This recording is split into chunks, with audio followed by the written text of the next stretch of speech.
Question number 1। और याद रखें कि मैं कॉन्सेप्चुअल समझाऊंगा, सिर्फ रट्टे नहीं लगवाऊंगा, सिर्फ आंसर नहीं बताऊंगा। तो in complex numbers what is the multiplicative inverse of 2 iota. तो आप ये देखें मल्टीप्लिकेटिव इन्वर्स क्या होता है। कोई भी नंबर जब अपने इन्वर्स से मल्टीप्लाई हो तो आंसर क्या आना चाहिए, 1। इसको कहते हैं मल्टीप्लिकेटिव इन्वर्स। जब ये पढ़ लिया है तो एडिटिव इन्वर्स भी पढ़ लें कि एडिटिव इन्वर्स ये होता है कि किसी नंबर के साथ ऐड किया जाए तो आंसर क्या आए, 0 आए। यानी मल्टीप्लिकेटिव इन्वर्स में आंसर 1 आना चाहिए और एडिटिव इन्वर्स में आंसर 0 आना चाहिए। यानी -5 का एडिटिव इन्वर्स है 5, n का मल्टीप्लिकेटिव इन्वर्स है 1/n।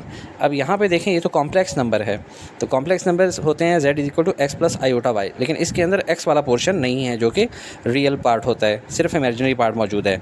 z इन्वर्स क्या होगा, multiplicative inverse z inverse = 1/z या 1/x + i/y।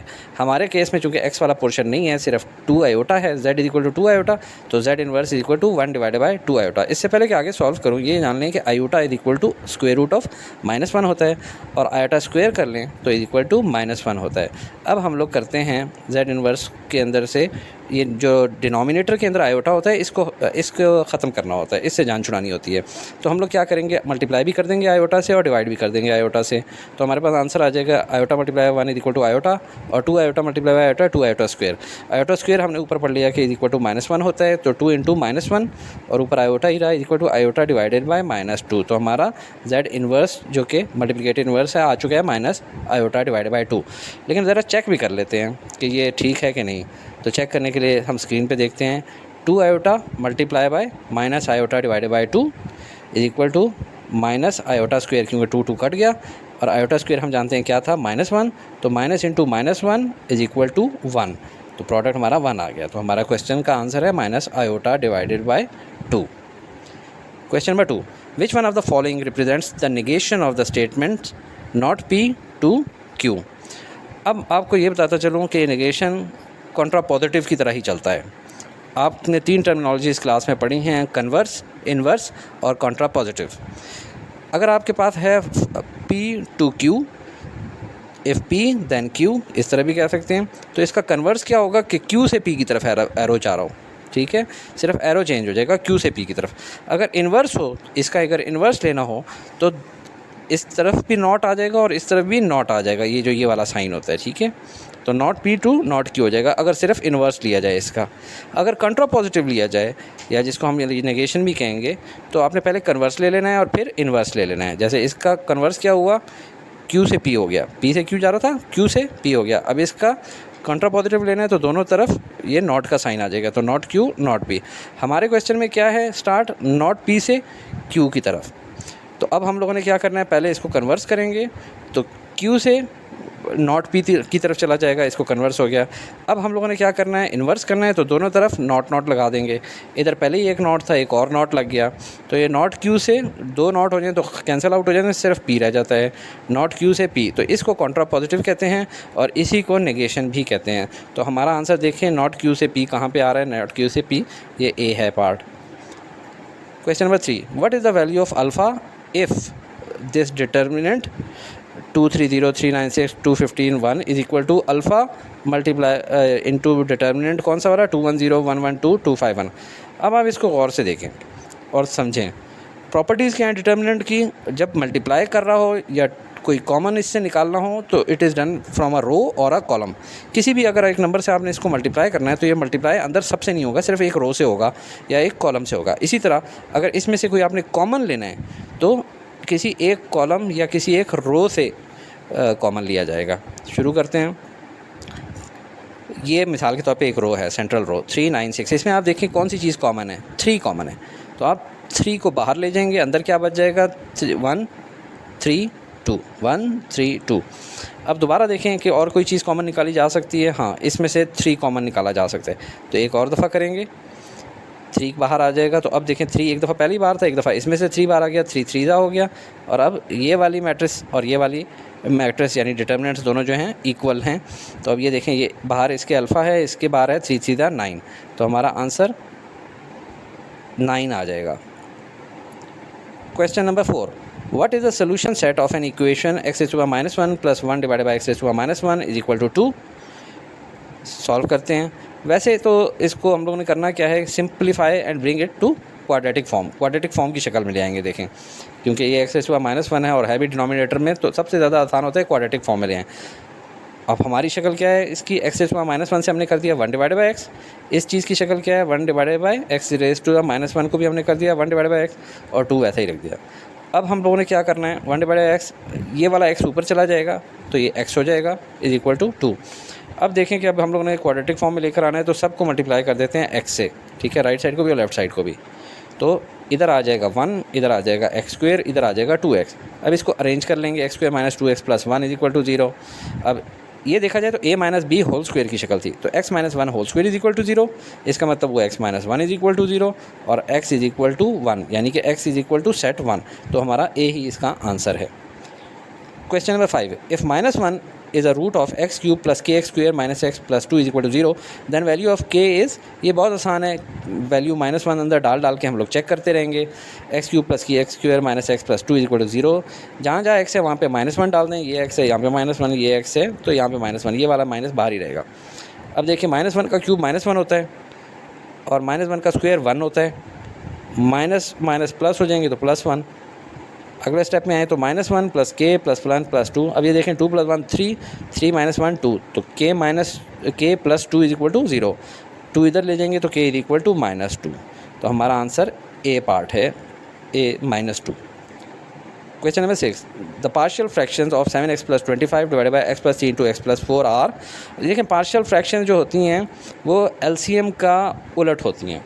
ये हम लोगों ने एलसीएम लिया हुआ है x प्लस 3 और x प्लस 4, और अगर इसको अलहदा स्प्लिट किया जाए नीचे दो अलग स्टेट टर्म्स के, तो वो पार्शियल फ्रैक्शन बन जाएंगी। अब देखते ही पता लग रहा है इतना ज़्यादा सॉल्व करने का टाइम नहीं है कि इन चारों को सॉल्व करते रहें और देखें कि कौन सा आएगा। आप देखें कि इसके दोनों के नीचे x प्लस 3 x प्लस 4 मौजूद है, हाँ सबके अंदर मौजूद है। ऊपर प्लस आ रहा है, किसी में माइनस तो नहीं आ रहा, ये माइनस आ रहा है, तो ये वाला तो बिल्कुल ही स्ट्रेट अवे कट हो गया। बाकियों में देखें कहीं पे माइनस आ रहा है तो देखें ये माइनस बता रहा है कि ये गलत होगा, लेकिन चूँकि बीच में नहीं आया हुआ लिहाजा आप इसको फ़िलहाल ना छेड़ें, हालांकि मुझे पता है कि ये नहीं होगा। अब हम लोगों ने एक और ट्रिक देखनी है। ये देखें इसके ऊपर वाले को मैच कराते हैं कि किस तरीके से मल्टीप्लाई करेंगे। तो हमारे पास जो सिर्फ कांस्टेंट आना चाहिए वो 25 है, तो इसको इसके कांस्टेंट से मल्टीप्लाई करें, 3 3 = 9, और इसको इसके कांस्टेंट से मल्टीप्लाई करें, 3 4 = 12, तो 9 + 12 = 21। तो ये आंसर नहीं है। अगले पे आ जाते हैं, 3 3 = 9 और 4 4 = 16, 9 + 16 = 25, तो यही हमारा आंसर होगा। लेकिन बाकी भी देख लेते हैं, -4 × 3 -12 और 3 × 4 हो जाएगा +12, तो -12 + 12 = 0। तो हमारा आंसर कौन सा था, part B. Coming over to question number 7, for an arithmetic progression जो कि 2 + 7/2 + 5 + 13/2 plus ... plus 8 and value of S10 is. इसका बड़ा सिंपल सा रूल होता है, इसका फार्मूला होता है सम ऑफ अरिथमेटिक प्रोग्रेशन का फार्मूला होता है सम ऑफ nth टर्म, यानी कि टोटल n टर्म्स हैं तो इनका सम टोटल कितना हो जाएगा, n/2 मल्टीप्लाई बाय n, क्या मतलब total number of term, into 2a1, a1 मतलब पहली टर्म, प्लस n-1 के n क्या होता है 10, तो n-1 क्या हो जाएगा 9 मल्टीप्लाई बाय d क्या होता है कॉमन डिफरेंस। अब एक एक को देखते जाएं। a1 क्या है 2, कॉमन डिफरेंस d क्या है 7/2 - 2 = 3/2, और n क्या है 10। अब इसको सॉल्व करें। इक्वेशन के अंदर हम लोगों ने n की वैल्यू डाली 10, a1 की वैल्यू डाली है 2 और n-1 की वैल्यू डाली है 10-1 और d की वैल्यू आ गई 3/2। अब इसको सॉल्व करते जाएँ। 10/2 मल्टीप्लाई बाय 4 प्लस ये 10-1 से 9 आ गया। नेक्स्ट स्टेप में आए 2 5 = 10 हो जाएगा। अभी देखें 5 मल्टीप्लाई बाय 4 प्लस 9 3 = 27 हो गया, डिवाइड बाय 2। आगे आ जाएँ 5 multiply by 4 plus 27 divide by 2। अब इसका एलसीएम ले लिया 2 और ऊपर आ गया 4 की जगह 8, ठीक है। 1 2 = 2 प्लस 2 4 = 8, तो 8 + 27 किया 35, 35 × 5 divide by 2 = 175 divide by 2। Answers में देखें ये हमारे पास part B 175 divide by 2। Question number 8, what should be the geometric mean between √2 and 3√2। अब आप देखें आपसे अरिथमेटिक मीन भी पूछा जा सकता है, जो प्रॉपर मैथमेटिक मीन होता है, यानी कि दो नंबर हैं तो अगर उनको प्लस कर लिया जाए divide by 2। Geometric mean square root कर दिया जाता है उन दोनों को मल्टीप्लाई करने के बाद, और हार्मोनिक मीन्स होता है उन दोनों को मल्टीप्लाई किया जाए और डिवाइड में प्लस किया जाए, तो मल्टीप्लाई बाय 2 भी कर दें, 2ab divide by a plus b तो हार्मोनिक मीन होता है। आपको कोई भी आ सकता है इन तीनों में से। फिलहाल कहा गया है ज्योमेट्रिक मीन, तो हम इसको सॉल्व करते हैं। ये geometric mean is equal to square root of ab, a क्या है हमारे पास स्क्वायर रूट ऑफ 2, तो यानी कि बाहर वाला स्क्वायर रूट अपनी जगह रहा और अंदर हमारे पास नंबर ही स्क्वायर रूट ऑफ 2 है, और दूसरा नंबर क्या है 3 स्क्वायर रूट ऑफ 2। अब आप देखें square root of 2 multiply by square root of 2 बन जाता है 2, तो अंदर आ गया 2 multiply by 3 is equal to square root of 6, और ये हमारा आंसर हमें गिवन है part D. Coming over to question number 9, for what value of n p2 is equal to 12। ये भी बहुत ही आसान है। p क्या होता है, परम्यूटेशन का सवाल है फ्रॉम चैप्टर 7। अब इसको हम लोगों ने सॉल्व करना है, तो परम्यूटेशन का आपको ये फार्मूला याद होना चाहिए, N P R is equal to N factorial divided by N minus R का फैक्टोरियल। इसको सॉल्व करते हैं। अभी आर की वैल्यू हमारे पास क्या है 2, N P two is equal to N factorial divide by N minus 2 factorial, और इसकी हमें उन्होंने कहा है कि हमारी वैल्यू है इज इक्वल टू 12। अब हम लोगों ने सॉल्व करना है, इसको देखें। एन फैक्टोरियल क्या होता है, N multiply by N minus 1 multiply by N minus 2 factorial. ये देखें कि मिसाल के तौर पे अगर n 5 का फैक्टोरियल है तो 5 फैक्टोरियल का मतलब होगा 5 multiply by 4 multiply by 3 multiply by 2 multiply by 1, लेकिन हम लोग क्या कर देते हैं 5 multiply by 4 multiply by 3 factorial, इस तरह करके n into N minus 1 into N minus 2 factorial, क्योंकि नीचे भी n माइनस 2 फैक्टोरियल है। अब ये दोनों आपस में कट जाएंगे, तो अब आप देखें हम यहाँ पे क्वाड्रेटिक इक्वेशन भी इसको बना सकते हैं और सॉल्व कर सकते हैं, यानी कि n square minus N plus minus 12 is equal to 0। लेकिन हम दूसरे मेथड से देखते हैं, n into N minus 1 is equal to 12 है, क्योंकि हम लोगों ने एग्जाम में शॉर्ट तरीक़ों से याद करना है। वो कौन से नंबर है कि एक बड़ा नंबर हो और उससे छोटा नंबर जिसको मल्टीप्लाई किया जाए तो आंसर 12 आ जाए। देखते ही पता लग रहा है 4 मल्टीप्लाई बाय 3 होगा तो 12 होगा, यानी कि n की वैल्यू 4 होनी चाहिए। ठीक है, n into N minus 1 is equal to 4 multiply by 3। ठीक है, तो n की वैल्यू आ गई 4। ये कैलकुलेटर की मदद से भी आप इसको वैसे सॉल्व कर सकते हैं, आपके कैलकुलेटर में भी परम्यूटेशन की चीज़ मौजूद होती है। मैं आखिर में इसलिए बता रहा हूँ ताकि बच्चे कॉन्सेप्ट छोड़ के सिर्फ रट्टे की तरफ ही ना चले जाएँ, सिर्फ कैलकुलेटर से ना कर लें। ठीक है, तो ये हमारा आंसर था 4। Question number 10, on tossing a pair of fair coins. Fair coin मतलब दो बस सिक्के हैं जिसके एक तरफ सर बना होता है, एक तरफ कोई लिखाई लिखी होती है। व्हाट इज़ प्रोबेबिलिटी, क्या चांस है ऑफ अपेयरिंग बोथ टेल्स, के दोनों की दोनों टेल्स आ जाएं। जिस तरह टॉस में नहीं करते हेड और टेल्स, तो टेल्स आ जाएं अगर दो सिक्के उठा लें। ये दो सिक्के हैं, सिक्के की एक साइड पे बना होता है हेड और दूसरी साइड पे टेल। अगर दो सिक्के उछालें तो उसके क्या कॉम्बिनेशन है, एक चांस है कि दोनों में हेड आ जाए, एक चांस है कि एक पे हेड एक पे टेल आ जाए, एक चांस है कि पहले वाले पे टेल और दूसरे पे हेड आ जाए, और एक चांस है कि दोनों पे टेल आ जाए। यानी 4 डिफरेंट कॉम्बिनेशन बन रहे हैं। इसको आप यूँ भी देख सकते हैं कि एक कॉइन को उछाला जाए तो हाफ़ चांस है कि टेल आ जाए और हाफ़ चांस होता है उसका कि हेड आ जाए, 50-50 चांस होता है। एक दूसरा कॉइन भी इसके साथ उछालें तो उस कॉइन का भी चांस है कि हाफ़ चांस ये है कि टेल और हाफ़ चांस ये है कि हेड। अगर इन दोनों को मल्टीप्लाई कर लें, क्या इसका हाफ़ चांस है और इसका भी हाफ़ चांस है कि एक चीज़ आ जाए, तो half multiply by half is equal to 1/4। इसमें भी देखें कि हमारे पास क्या आंसर आना चाहिए, बोथ टेल्स आएँ, कितना चांस है 1 आउट ऑफ 4। ठीक है, अगर आपके पास 3 होते कॉइन्स तो 1/2 मल्टीप्लाई बाय 1/2 मल्टीप्लाई बाय 1/2 1/8 हो जाता। होप आपको कॉन्सेप्ट समझ आ रहा होगा। तो आपका आंसर है 1/4। Question number 11, which one of the following is an expression of 1 + x whole raised to power -1। इसमें देखें बाइनोमियल सीरीज़ यूज़ होगी, सीधा सीधा ये फार्मूला होता है बाइनोमियल सीरीज़ का।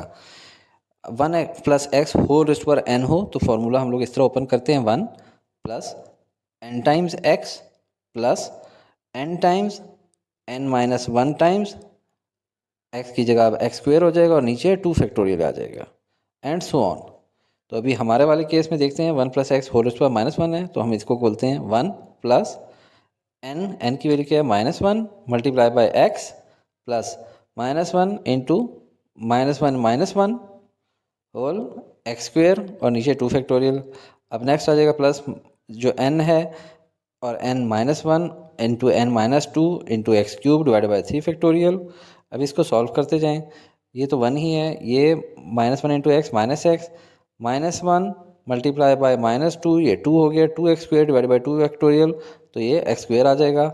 इसको देखें -1 मल्टीप्लाई बाय -2 तो ये 2 आ जाएगा, 2 मल्टीप्लाई बाय -3 -6 हो जाएगा, -6 डिवाइडेड बाय 3 फैक्टोरियल। 3 फैक्टोरियल क्या होता है 3 मल्टीप्लाई बाय 2, तो 6 डिवाइडेड बाय 6 1 हो जाएगा, तो -x³ रह जाएगा ये।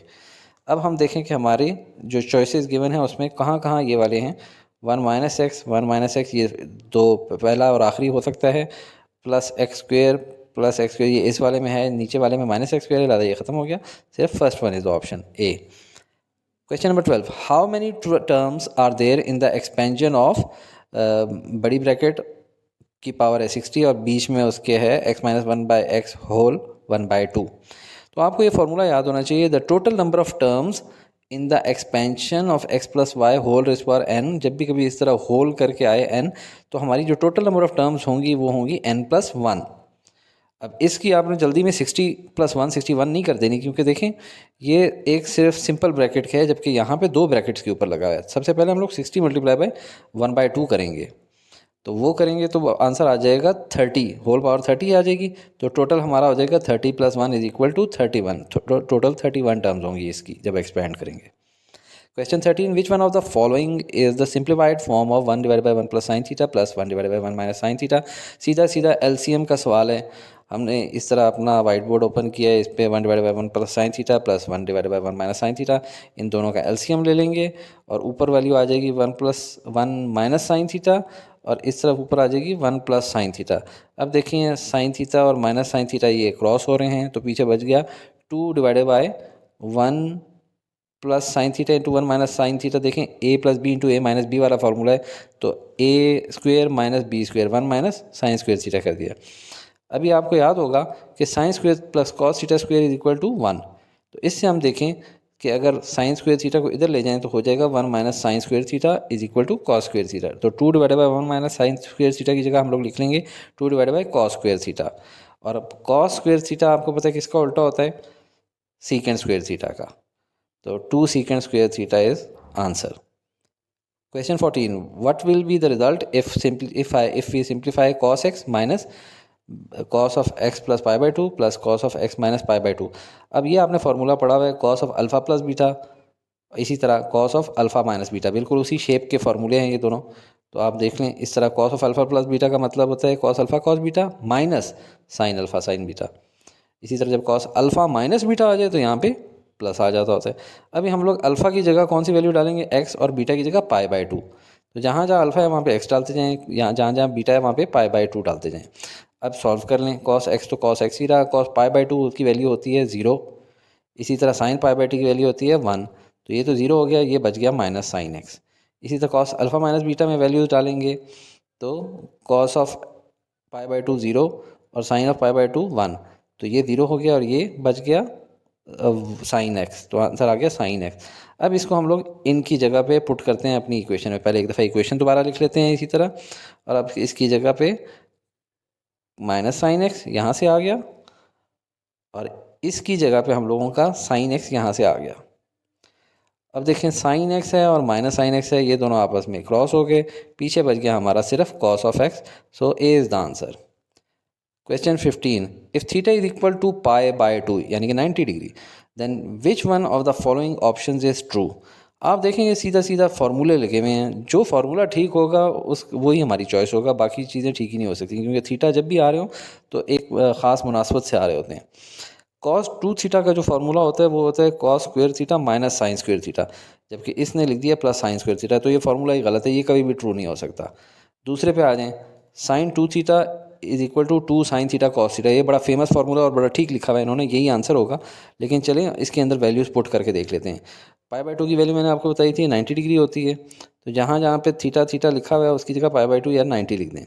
साइन ऑफ 2 × 90 हो गया 180 डिग्री, और 2 इधर से उतारा, साइन ऑफ 90 होता है 1, cos ऑफ 90 होता है 0, तो इस साइड पे तो 0 आ गया, और लेफ्ट साइड पे साइन ऑफ 180 भी 0 होता है, क्योंकि साइन ऑफ 0 0 होता है, साइन ऑफ 90 1 होता है और साइन ऑफ 180 फिर 0 होता है, तो 0 = 0, तो यही हमारा राइट चॉइस है बी।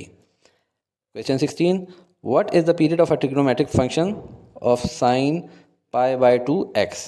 अब आप देखें साइन थीटा और कॉस थीटा का जो पीरियड होता है वो होता है 2π, कि हर 2π के बाद वो दोबारा अपनी वैल्यू रिपीट करना शुरू कर देते हैं। मिसाल के तौर पे यहाँ पे देखें साइन 0 पे क्या होता है, साइन ऑफ 0 इज़ 0 होता है, जबकि कॉस ऑफ 0 क्या होता है 1, कॉस ऑफ 0 1 होता है। तो कॉस ऑफ 90 जब हो जाता है तो वो 0 हो जाता है, कॉस ऑफ 180 जब हो जाता है तो -1, कॉस ऑफ 270 जो होता है फिर 0, और कॉस ऑफ 360 यानी 2π जब हो जाता है तो +1। तो आप देखें जहाँ से शुरू किया था वहाँ से 2π के बाद दोबारा पहुँच जाता है।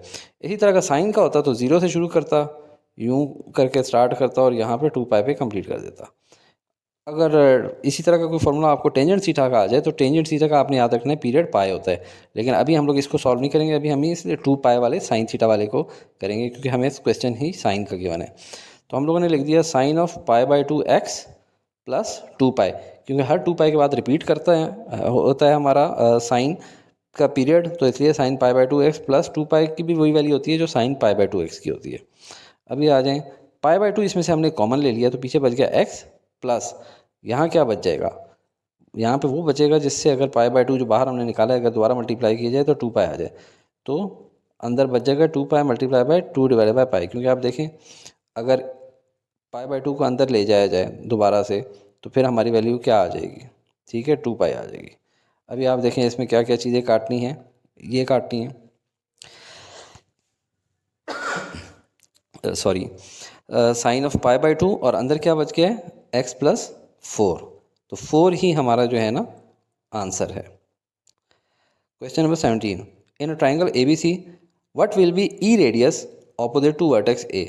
ई रेडियस क्या चीज़ आ गई, अब आपने पढ़े हुए हैं जी सरकम रेडियस, जो कि अगर एक ट्राइंगल है उसके गिर्द अगर एक सर्कल बनाया जाए जो वर्टिसेस को टच करता हुआ जाए तो उसको कहते हैं सरकम सर्कल, और सरकम सर्कल का जो रेडियस होता है उसको कहा जाता है सरकम रेडियस।